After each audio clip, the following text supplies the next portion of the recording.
काय राहणार त्याला 5,000 पण राहत नाही. मित्रांनो, समोर एक गाडी आहे आपली, पुण्यातूनच भरून आणली. इथे एक गाडी आहे आणि आपण मस्तपैकी एसीच्या गाडीमध्ये बसलो प्रशांत भाऊंच्या. ग्लोबल वॉर्मिंग आणि काळाची गरज म्हणून आता ह्या गाडीची गरज आहे एसीची. तर आपण आहे गोव्यामध्ये रात्री आलो होतो, गाडी खाली गेली. आपल्या गाडीचा थोडा प्रॉब्लेम झालाय, गोष्ट आहे. त्यामुळं बघू, जर आज काही भेटलं तर ठीक, नाहीतर मग संध्याकाळी स्टार्टर मारायचा आणि निघायचा. तर एक विषय आहे इथं गोव्यामध्ये मित्रांनो, 10-10.5 रुपयामध्ये गाड्या भरून येणाऱ्यांसाठी हा विषय नक्की बघा आणि समजून घ्या. कारण इथं आल्यानंतर तुम्हाला 5,000 रुपये रेट भेटतो रिटर्नचा. कोणत्या हिशोबाने देतात आणि कोणत्या हिशोबाने गाड्यावाले पळतात हे खरंच कळत नाही. आणि त्या गाडीवाल्यांची क्यू येते. अरे 5,000 रुपयात तुम्हाला 500 किलोमीटर 10 रुपये किलोमीटर तुमच्या गाडीला 14 ते 15 रुपये किलोमीटरने खर्च आहे पर किलोमीटर पळण्यामागं. टोलचा खर्च, डिझेलचा खर्च, मेंटेनन्स, EMI याचा काही विचार करताय का नाही? कोण काय चाललंय? आणि जर असं चाललं ना तर खरंच तुम्हाला गाड्या विकायला लागतात. तुम्ही 10-10.5 रुपयामध्ये जरी ते येताय ना, येऊ नका, खरं सांगतो. कारण ना मित्रांनो, गाडी धंदा असं चाललाय, हा त्याच्या मागं पळून तो त्यांनी तो रेट दिला तर तो भलत्याच रेटला पळतोय. काय चाललंय? दादा सुद्धा चांगल्या रेटमध्ये आलेत, 15,000च्या रेटमध्ये ते आलेत. मी डबल रिपोर्ट प्लस रिटर्नचा रिपोर्ट करून इथं आलो.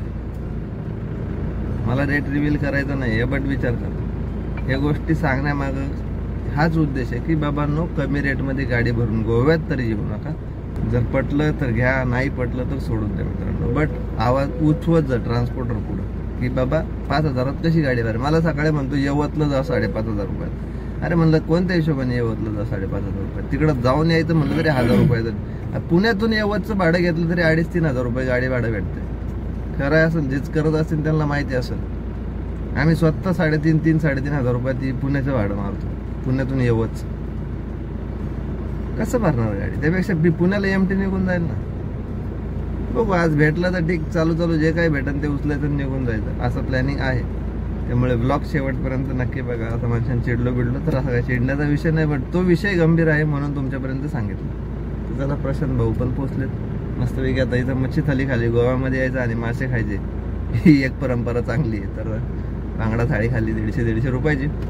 आतमध्ये वगैरे काय शूट करत बसलो ना, आणि डायरेक्ट आता इथं गाडीत एसीत येऊन बसलो, कारण ही आज काळाची गरज आहे.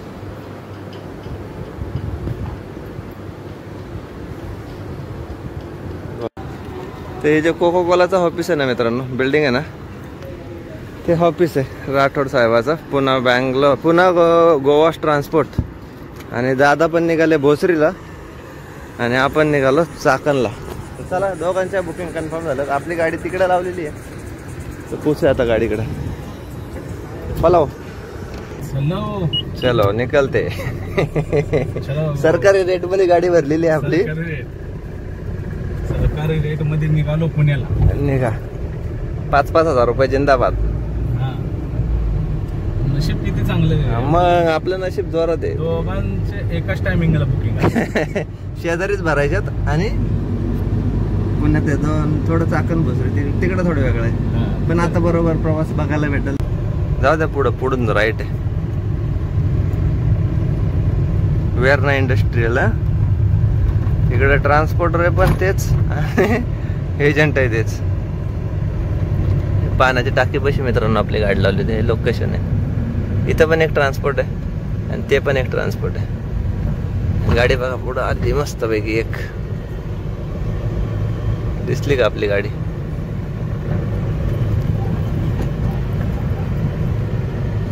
ते बघा मित्रांनो, समोर आपली गाडी लावलेली 1934 आणि आपल्या पुढे एक संभाजीनगरची गाडी आहे MH20. चला निघूया आपण. पुढं जो आपला घड्याळ चौक आहे ना, ते चौकातून लेफ्ट मारून 1 किलोमीटर जायचं फक्त. आहे बघा, 1.4 किलोमीटर इथून आतमधून बाहेर आलो, तिथं भरायला जायचं. तर बघूया किती वेळ लागतो आपल्याला लोडिंगला. पहिलं पोहोचूया आपल्या लोकेशनवरती. तर left Madgaon, right Panaji.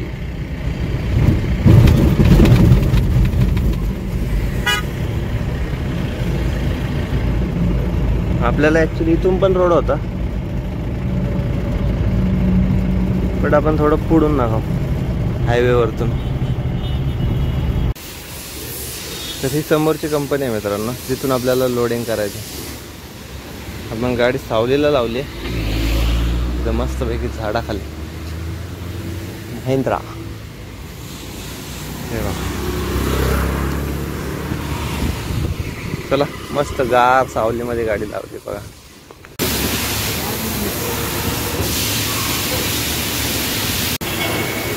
Gate पे वो पहले वाले ठीक है चलेगा. आ जाओ देखे जाओ. तर चला मित्रांनो, झाली आपली गाडी लोडिंग. एक 700-800 किलो माल असेल आपल्या गाडीमध्ये,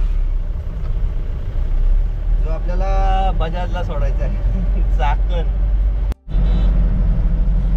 गोवा टू पुणे आपला रिटर्नचा प्रवास सुरू झालाय मित्रांनो. आणि प्रशांत भाऊंनी पण आपल्या शेजारीच गाडी भरली. बरोबरच होतो आणि आता बरोबरच निघालोय. तर त्यांना भोसरीमध्ये ड्रॉप आहे आणि आपल्याला बजाज ऑटो. तर उद्या सकाळी आपल्याला पोहोचायचं आहे लोकेशनवरती, कारण परवा आहे 1 तारीख, कंपनी बंद असेल. त्यामुळे बोलले आज रात्रीतच प्रवास कव्हर करून घ्यायचा आहे.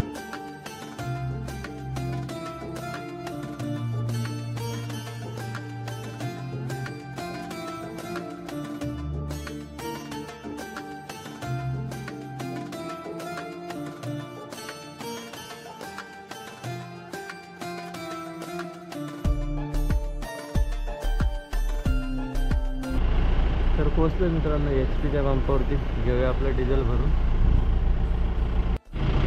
तर 88 रुपये 32 पैसे मित्रांनो डिझेलचा रेट आहे गोव्यामध्ये.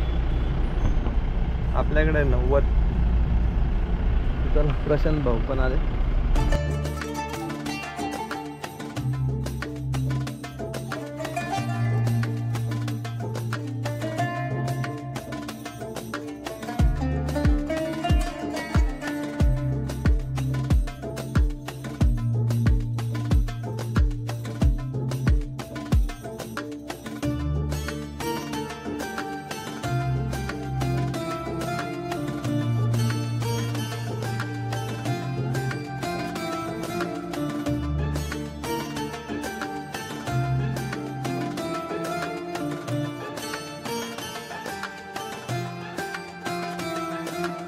गोवा टू पुण्याची मित्रांनो जर्नी करत असताना आपल्याला हे पण 550 किलोमीटरचं रनिंग होतं. आणि ह्या 550 किलोमीटरच्या रनिंगमध्ये मित्रांनो आपण रिटर्नला सुद्धा सेम रोडच ट्राय केला होता. जो आंबोली मार्गे आपण घाट उतरून गेलो होतो, तर तेच 25 किलोमीटर परत घाट चढून चांगल्या रोडने आपला प्रवास कंप्लीट केला.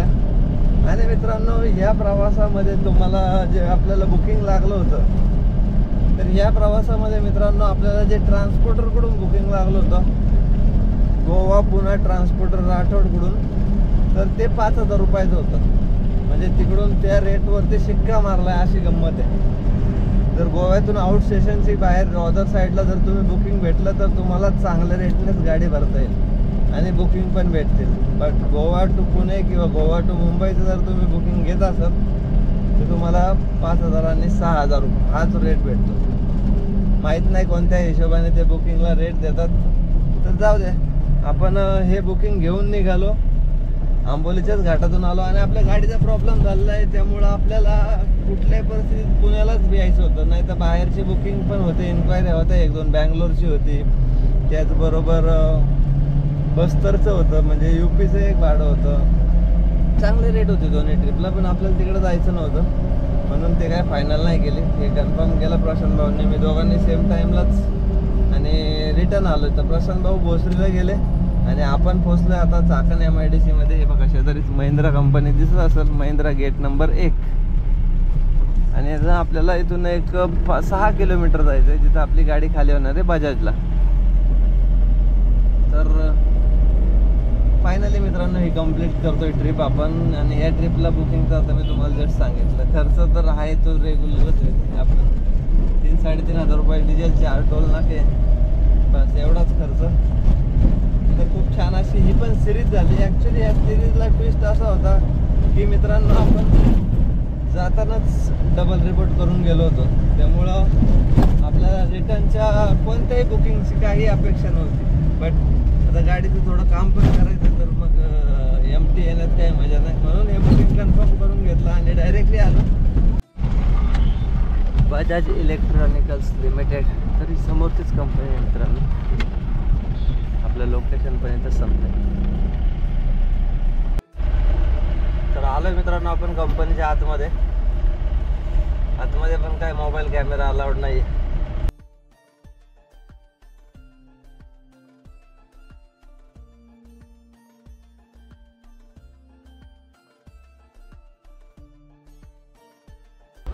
तर फायनली मित्रांनो गाडी झालेली आहे आपली खाली आणि आपण आहे बजाज कंपनीमध्येच. बजाज इलेक्ट्रिक फॅनची कंपनी आहे. इथे भरपूर असा स्टॉक त्यांचा ठेवलेला आहे. तर गाडी खाली करून घेतली. आता स्टॅम्प रिसिविंग घ्यायची आणि मग मस्तपैकी घरी जायचं. तर उद्या गाडीचं काम पण करून घ्यायचं आहे, कारण आपल्याला तो प्रॉब्लेम शॉर्ट आउट केल्याशिवाय पुढची ट्रिप धरायची नाही आहे. तर चला मित्रांनो, भरपूर थकलं, आंघोळ वगैरे काही केलं नाही, मस्तपैकी जेवण करून आलो बाहेरून आणि गाडी खाली करून घेतली. तर मस्त अशी गोव्याची सिरीज झाली. चांगला रिपोर्ट होता. नक्कीच तुम्हाला ब्लॉग बघायला आवडला असेल तर ब्लॉग कसा वाटला ते कमेंट करून नक्की सांगा आणि चॅनलवरती नवीन असेल तर सबस्क्राईब करायला विसरू नका. भेटूया मित्रांनो अशाच एका नवीन जर्नीमध्ये आणि नेक्स्ट एपिसोडमध्ये. तोपर्यंत काळजी घ्या आणि जय शिवराय.